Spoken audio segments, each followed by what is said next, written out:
Hi, my name is Brittany Saffell, and I will be your child's seventh grade math teacher this year.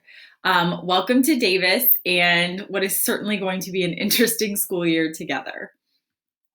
I wanted to start by telling you a little bit about myself. This is my 14th year teaching in Dublin and my fourth year here at Davis. Prior to coming to Davis, I taught fifth grade at Riverside Elementary, and I worked at Indian Run Elementary for a bit as well. I have three children. Bennett is a second grader, Hudson is 4, and Chloe is 1.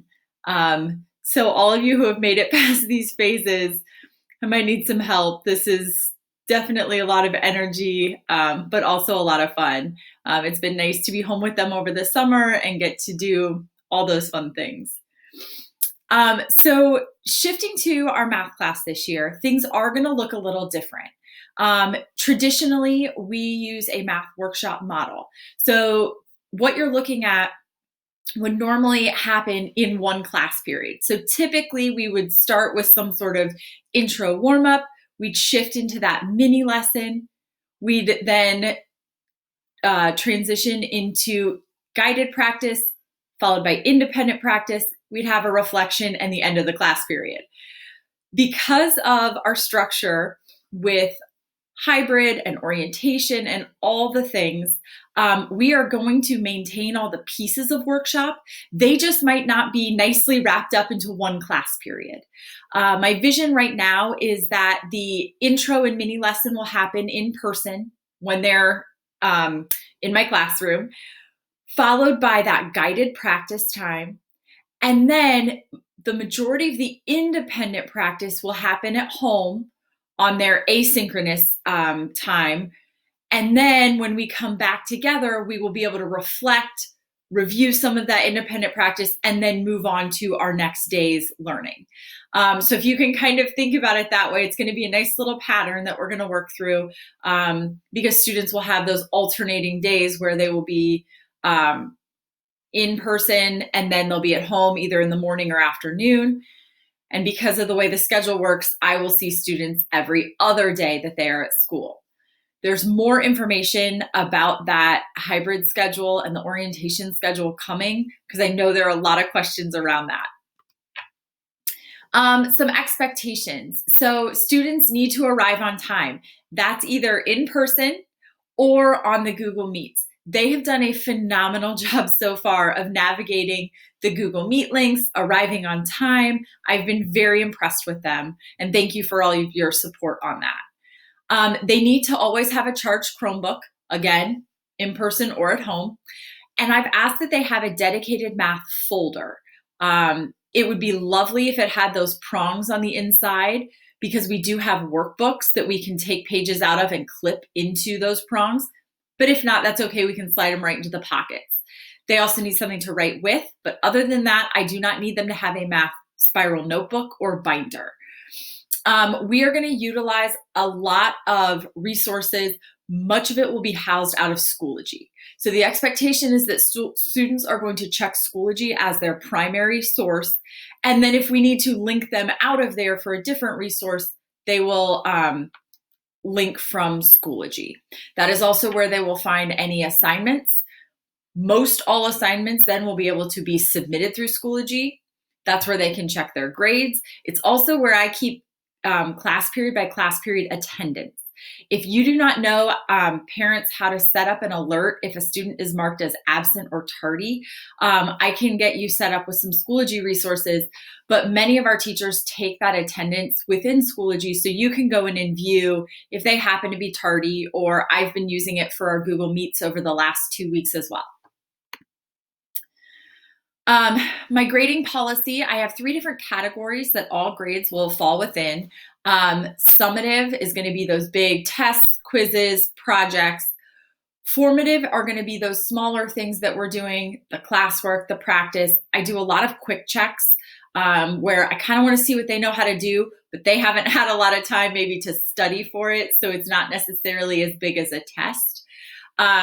It's just something quick that I need to be able to record their progress and how they're performing. The last one is the Irish way. And that's a lot of participation, work completion. Some of the things we've done over the last 2 weeks as I'm getting to know your students have gone in that Irish Way category. Our primary resource in math is Carnegie Learning. It offers a blend of instruction, and this is the same resource that your students used last year as sixth graders. We have workbooks for all seventh graders, and we have the online component of Mathia for them to do that guided practice. Mathia adapts as students are solving problems so that if a student is struggling, they continue some practice with guided hints and help solving those so that they understand what they're doing and they're not doing repeated practice, making mistakes along the way. So Mathia expectations. This is kind of a lot, but they are expected to work on Mathia outside of class. Occasionally we'll give class time, but especially this year, our class time is going to be so precious that the expectation will be that they are completing Mathia work outside of the classroom. We do have an expectation that they complete every workspace throughout the course of the year. If you remember last year, they kind of each little piece of learning is chunked into workspaces. And if they complete about 3 workspaces each week, they should be right on track. Most students should be able to finish 3 workspaces in about 45 to 60 minutes. So that's throughout the week. They can break that up into a couple 15-minute chunks, or they can do a longer chunk when they have time. Students may be ahead in Mathia. It is completely self-paced. So they might get to a point where they pass where we are in the classroom. That's completely fine. They get a nice preview. And for some students, they actually prefer that because then when we see the material in class, they already have that foundational background knowledge. This year, something that's new, there are readiness workspaces that review some of the content from 6th grade to make sure they are ready to build on it in 7th grade. Some of them we will use, some of them we will skip over, but I will take care of all of that. Other online resources that we'll utilize this year, the Desmos Scientific Calculator is a great internet-based calculator that allows students to calculate things more easily than like the Google calculator. We also use Desmos Student Activities, which are some really great interactive activities we can either do in person in class or they can do on their own at home, and then I can give them feedback on it. We will utilize Jamboard, Edpuzzle, Flipgrid, Screencastify, just to name a few. I try not to use too many because I think sometimes that gets overwhelming. But these couple are really great resources that can help enhance our math education together. I've got on here my contact information. Please email me at any time if you need something. I am your child's math teacher, but I'm also the team leader for Team 7-3. So hopefully you're already receiving my weekly emails on behalf of my entire team, but we're going to continue those. I hope it's not too much to get one more email because I know how that feels, but also I want to make sure you feel like you understand what's going on in this year of slight unknowns at this time. But at any point, if there's something that's not clear in one of the emails or something you're not certain about, please email me. I am happy to help with anything. If I don't have the answer, I will find it for you as quickly as I can.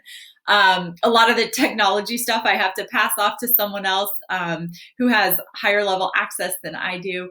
But a lot of things I can take care of for you. So email or the Davis Middle School office phone number is on there and they can connect you to my voicemail if you need something during the day. All right, so this is the time where I would ask what questions you have.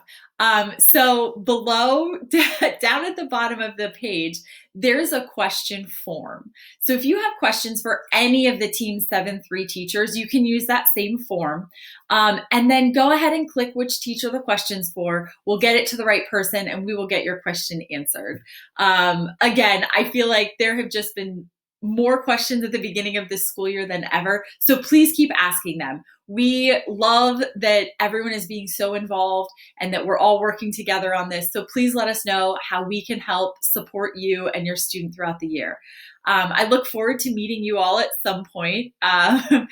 But I really look forward to meeting all of your kids in person next week. It's been nice to meet them on the computer, but that, you know, masked face-to-face time will be really exciting for all of us.